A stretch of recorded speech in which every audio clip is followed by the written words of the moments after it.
Hello everyone, welcome to our channel. আজকে বানাবো Oreo biscuit cake recipe. তো এই কেকটা খেতে খুবই সুন্দর হয়েছিল, তো তাই জন্য তোমাদের সাথে রেসিপিটা শেয়ার করলাম। কেকটা তো আমার খুব ভালো লাগছিলো, যতটা ডেকোরেশন যেমন করেছিলাম তার থেকেও বেশি খেতে সুন্দর হয়েছিল। তো স্টেপ বাই স্টেপ দেখতে থাকো, চলো শুরু করা যায়।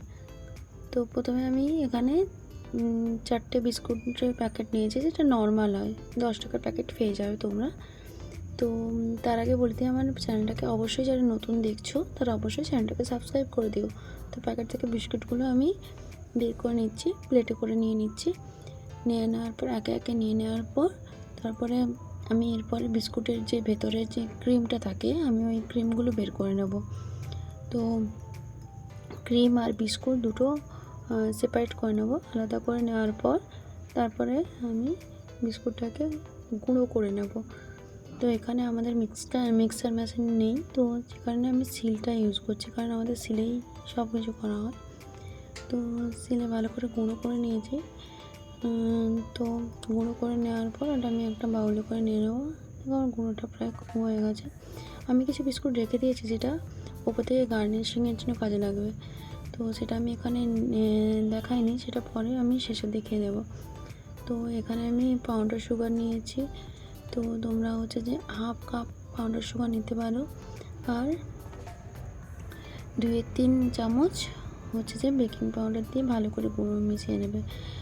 তো মিশ্রণটা মোটামুটি হয়ে গেলে মিশিয়ে নেওয়ার পর আমি 1 কাপের মতো দুধ নিয়েছি। দুধটা 1 কাপ লাগবে না, দুধটা 2-3 ভাগ লাগবে, সেই জন্য আমি অল্প অল্প করে মেশাচ্ছি। তোমরা দেখতে থাকো, যে দুধটা বেশি থাকবে সেটা আমি সরিয়ে নেব। তো মিশিয়ে একটা খুব সুন্দর স্মুথি একটা বাটার বানিয়ে নেব। 5 থেকে 7 মিনিট ভালো করে নেড়ে চেড়ে মিশিয়ে নিয়েছি। মিশিয়ে নিয়ে দেখো আমার বাটারটা খুব সুন্দর হয়ে গেছে। দেন আমি প্যানে একটা স্ট্যান্ড লাগিয়ে, স্ট্যান্ড হিসেবে আমি এখানে কৌটোর ঢাকনা ইউজ করছি, যাতে স্ট্যান্ড আছে স্ট্যান্ড দেবে। আমি প্যানটা একটু অল্প গরম হতে দিয়েছি। 5-7 মিনিটের মধ্যে আমি অল্প মিডিয়াম আঁচে রেখে দিয়ে আমি কেক টিনটার মাপে একটা ছোটো কাগজ কেটে নিলাম, তাতে বাটার লাগিয়ে ভালো করে তারপরে তাকে আমি আবার 2-3 মিনিট প্যানে বসিয়ে অল্প গরম হতে দেব।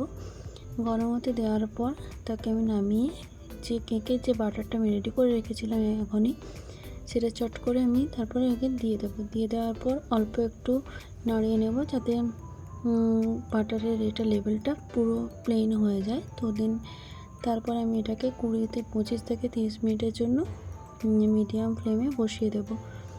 তো আমি 20 মিনিট বাদে আবার একবার খুলে দেখছি তো হয়েছে কিনা। তো তখন দেখো এটা এখনও বাকি রয়েছে, তো অবশ্যই তাকে সময় দেওয়া উচিত। তাই জন্য আমি এটা আবার ঢেকে দিলাম। ঢেকে দেওয়ার পর তারপরে আমি আবার 10 মিনিট বাদে যখন আবার খুলবো, 10 মিনিট বাদে খুলে দেখলাম, দেখো আমাদের কেক প্রায় রেডি হয়ে গেছে। তো কেকটাকে নামিয়ে নেব। নামিয়ে নেওয়ার পর এটাকে ডিমোল্ড করে নেব। ডিমোল্ড করে নেওয়া একটা প্লেট নিয়ে নিয়েছি, ডিমোল্ড করে নিয়েছি। কেকটা খুব সুন্দর হয়েছিল, যেহেতু আমার কেকের নিচের লেয়ারটা খুব পাতলা ছিল, যে কারণে কিন্তু ফুলেছে খুব ভালোই। এরপর আমি চকলেট নিয়েছি। চকলেটটাকে প্যানে আলতা গরম জলের উপর বসিয়ে, বাটিটাকে বসিয়ে কিছুক্ষণ নাড়তেই চকলেটটা পুরো গলে গেছিলো, মেল্ট হয়ে গেছিলো। দেন আমি যেই বিস্কিটের ভিতরে যেই মাখনগুলো রেখেছিলাম, সেগুলো আমি আর না ওটাকে না মেল্ট করে এমনিই দিচ্ছি, জাস্ট ডেকোরেট করার জন্য। একটু আলাদা রকম, সবাইয়ের মতো না করে একটু আলাদা রকমই করলাম। তো আমি এভাবে দেওয়ার পর তারপরে দেখো যে চকলেটটা আমি গলিয়ে রেখেছিলাম, সেই চকলেটটা আমি ওপর থেকে দিয়ে দেবো। তো উপর থেকে দেওয়ার পর ভালো করে চামচ দিয়ে আমি স্প্রেড করে দিচ্ছি। স্প্রেড করে দেওয়ার পর বিস্কুটের যে ক্রাঞ্চ করে যে বিস্কুটগুলো ভাঙা ছিল, যেগুলো টুকরো টুকরো করে, সেই বিস্কুটগুলো আমি ডেকোরেশনের জন্য উপর থেকে চড়ে চড়ে ভালো করে দিয়ে দিচ্ছি পুরোটাতে দিয়ে দেওয়ার পর যেটা অর্ধেক করে একটা বিস্কিট রেখেছিলাম, সেটাকে তারপরে দিয়ে দেব। তারপরে তোমাদেরকে আমি কেটে দেখাবো কেকটা কতটা সুন্দর হয়েছে। খেতেও কিন্তু খুব সুন্দর হয়েছে। তোমরা অবশ্যই তোমাদের বাড়িতে চেষ্টা করো, আর আমাকে অবশ্যই কমেন্ট করে জানিও কেমন হয়েছে। তো কেকটাকে ডেকোরেট করতে যতটা না দেখতে লাগছে, তো খেতে আরও সুন্দর হয়েছিল।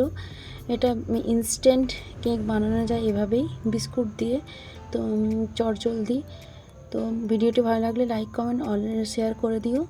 আর থ্যাংক ইউ ফর ওয়াচিং। আরও মজাদার ভিডিও পেতে আমার চ্যানেলটাকে অবশ্যই সাবস্ক্রাইব করে রেখো আর বেল আইকনটা অন করে রেখো।